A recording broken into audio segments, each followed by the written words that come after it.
Jupiter was the king of the gods. His Greek name was Zeus. This Greek statue of him, found in the sea off the coast of Greece, shows him in a characteristic pose in the act of throwing his thunderbolt. But although Jupiter was king of the Olympian gods, he only came to power due to the trickery of his mother, Rhea. Jupiter's father was the king of the Titans. He was called Saturn, or Kronos in Greek. Saturn had received an oracle that one of his children would grow up and overthrow him. Therefore, as each one was born, he ate them.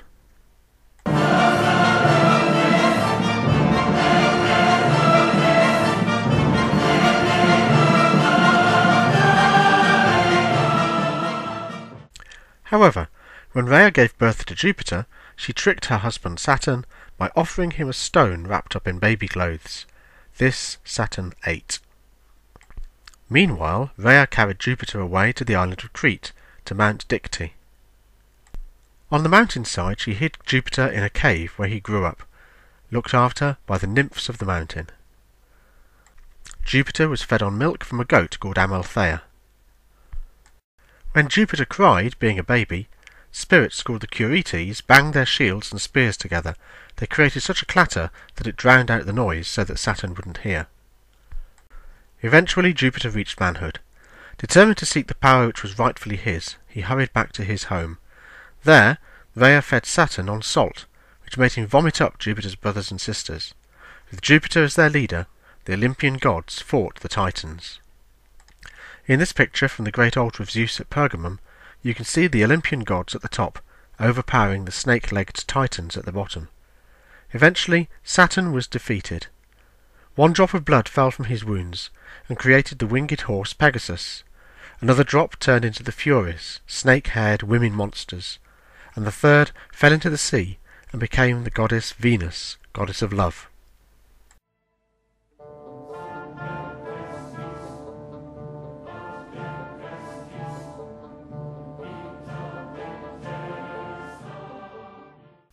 Jupiter was usually depicted as a bearded, middle-aged man.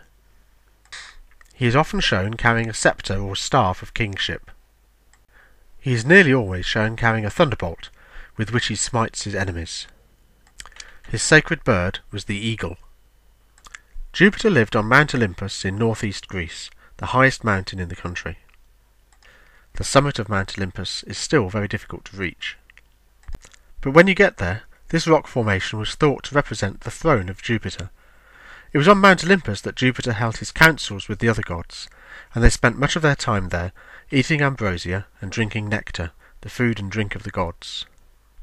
In this painting from a Greek black fig vase, we can see Jupiter and his wife riding together in a chariot. This is their wedding. However, the marriage between Jupiter and Juno went through some testing times, because Jupiter found it difficult to resist a pretty girl.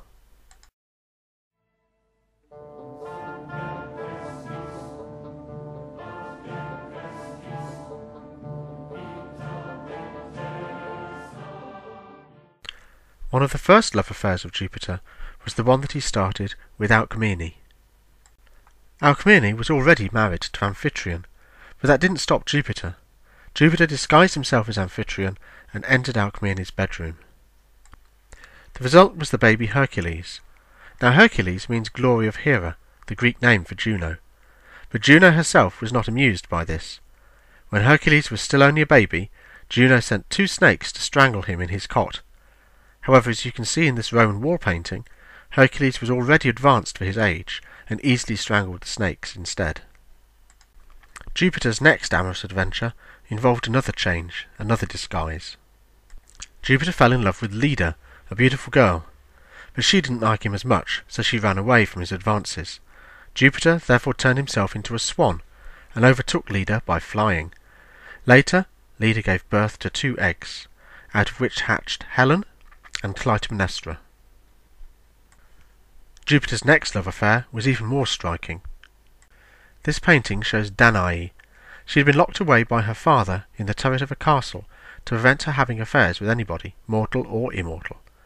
But Jupiter instead turned into a golden shower of rain, which we can see in the picture dripping onto Danae herself, who seems a little surprised at what's happening.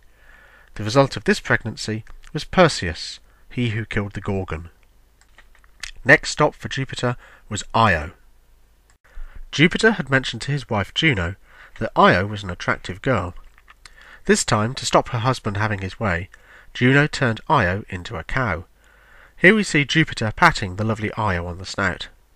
But to prevent Jupiter from doing anything more, Juno had Argos over Io as a watchman. You can see Argos on the left.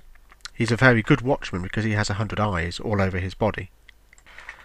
However, Jupiter overcame these problems quite simply. He got Mercury, the messenger god, to kill Argos instead. Argos wasn't expecting this to happen, and so was looking the wrong way, and then Jupiter got on with seducing Io. After Io, Jupiter was clearly quite pleased with his animal disguises. He had had his eye on Europa for a long time. One day Europa was walking along the beach, and a beautiful bull walked out of the waves. Attracted by this sweet animal, she took to patting it, stroking it, even riding on its back. As soon as Europa was on the bull's back, it carried her off. You've guessed it, was Jupiter in disguise. Europa was carried across the sea and founded Europe. A more curious affair was the one Jupiter had with Metis. In the case of Metis, Jupiter was almost caught in the act of love, but his quick thinking let him escape accusation by his wife. He turned Metis into a fly and swallowed her. The embryo grew inside Jupiter, until one day he had a splitting headache. He asked Vulcan, the smith god, to split his head open with his axe, whereupon the fully grown, fully armed Minerva emerged from the top of his head. She is also known as Athene. Another curious business was the case of Ganymede. Jupiter took a fancy to a young Trojan shepherd boy called Ganymede. Usually Jupiter is shown as turning into an eagle, swooping down and carrying off his prey, but this terracotta statuette shows Jupiter merely running off with the boy. In this red figure vase painting, we can see what became of Ganymede. There he is, in the middle, pouring nectar into the cups for the gods of Olympus. The final affair of Jupiter was the one he had with Semele. She was a young girl who had boasted of her love affair with Jupiter to her sisters. They didn't believe her. She was just having a secret liaison with a mortal man, they claimed. Semele convinced them by having Jupiter appear before her in all his resplendent majesty. This he did, as we can see in this picture. However, poor Semele got burnt to a crisp in the process. Nevertheless, Jupiter rescued the embryo inside her. Jupiter sewed the embryo of Semele up inside his thigh, where it gestated a little bit more. And here we can see the birth of Bacchus, god of wine, known as Dionysus in Greek, born from Jupiter's thigh.